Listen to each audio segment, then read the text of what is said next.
Guys, क्या shampoo इस्तेमाल करने के बावजूद भी आपका हेयर फॉल होता है, यानी कि बाल झड़ते हैं? अगर ऐसा है तो आपका शैम्पू इस्तेमाल करने का तरीका शायद सही नहीं है। कैसे, मैं आपको बताता हूं। देखिए, अगर बिना तेल लगाए आप लोग शैम्पू इस्तेमाल कर रहे हैं तो उससे आपके बाल ड्राई होते हैं और उसी से आपके बाल झड़ने लगते हैं। इसीलिए शैम्पू इस्तेमाल करने से 1 घंटा पहले आप चंपी जरूर करें, यानी कि अपने बालों में तेल जरूर लगाएं। इससे आपके बाल सॉफ्ट होंगे और मजबूत भी होंगे। गाइस, अगर आपने हमारे सोलर सिस्टम के प्लैनेट्स को बड़े ध्यान से देखा है तो आपने जुपिटर के ऊपर ये लाल धब्बा जरूर देखा होगा। पर मेरा सवाल यह है कि आखिर ये लाल धब्बा है क्या?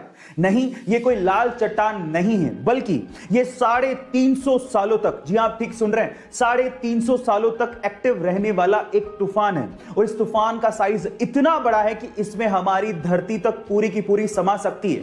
गाइस, ये ह्यूमंस की जानकारी के हिसाब से अब तक का सबसे लंबा एक्टिव रहने वाला तूफान है।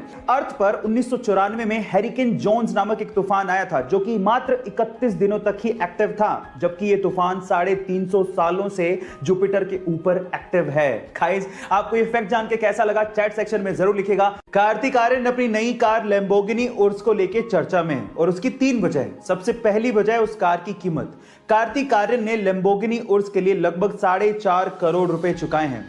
और गाइस, ये कार्तिक आर्यन की अब तक की सबसे महंगी कार परचेज है। दूसरी वजह है कि कार्तिक आर्यन को इस कार की डिलीवरी 3 महीने बाद मिलने वाली थी, जो कि कार्तिक आर्यन को मंजूर नहीं था। और सिर्फ इसी वजह से इटली से मुंबई तक ट्रांसपोर्ट करने के लिए कार्तिक आर्यन ने इस कार के लिए लगभग 50 लाख रुपए एक्स्ट्रा खर्च किए। और तीसरी वजह है कार को खरीदने के बाद उनके द्वारा डाला गया सोशल मीडिया पे कैप्शन। कार की डिलीवरी मिलने के बाद कार्तिक आर्यन ने सोशल मीडिया पे लिखा, ले ली, पर शायद मैं महंगी चीजों के लिए नहीं बनाऊं। गाइस, आपका इसके बारे में क्या ख्याल है चैट सेक्शन में जरूर लिखिएगा। मैक्सिको में एक बहुत ही रहस्यमयी जगह है जिसका नाम है द जोन ऑफ साइलेंस। अब क्या खास है इस जगह में, मैं आपको बताता हूं। यहां पर घड़ियों की सुइयां अचानक से रुक जाती हैं, रेडियो के सिग्नल काम करना बंद कर देते हैं, कंपास की सुई चारों तरफ घूमने लगती है और आपके मोबाइल के सिग्नल वो भी पूरी तरह से ठप पड़ जाते हैं, यानी कि पूरा का पूरा कम्युनिकेशन एकदम ठप।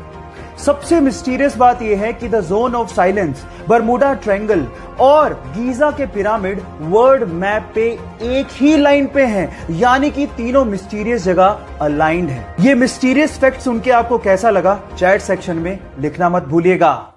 अगर आपको भी ये लगता है कि ऑर्गेनिक फूड पेस्टिसाइड फ्री होते हैं और उसकी वजह से वो ज्यादा हेल्दी होते हैं और नॉर्मल फूड इतने ज्यादा हेल्दी नहीं होते as compare to organic food, तो आप लोग गलत सोचते हैं।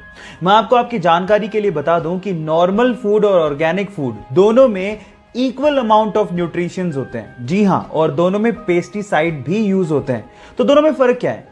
दोनों में फर्क सिर्फ इतना है कि ऑर्गेनिक फूड में जो पेस्टिसाइड यूज किया जाता है वो नेचुरल होता है, ह्यूमन मेड नहीं होता।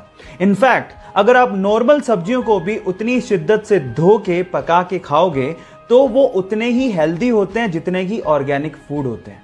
सो ये इंटरेस्टिंग फैक्ट जान के आपको कैसा लगा चैट सेक्शन में लिखना मत भूलिएगा। आप लोगों ने लाइफ इंश्योरेंस, हेल्थ इंश्योरेंस और ऐसी बहुत सारी इंश्योरेंस पॉलिसीज के बारे में सुना होगा। जब आपको इन चीजों में नुकसान हो जाए तो आप कंपनी से क्लेम कर सकते हैं और वो आपको बदले में पैसा देती है। लेकिन क्या हो अगर कोई एलियन आपको नुकसान पहुंचा दे? क्या इसके लिए कोई इंश्योरेंस पॉलिसी के बारे में आपने कभी सुना है? शायद कभी नहीं सुना होगा।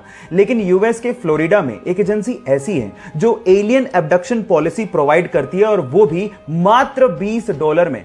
इसका मतलब यह है कि अगर कोई एलियन आपको किडनैप करके ले जाए तो आपकी लाइफ इंश्योर्ड होगी।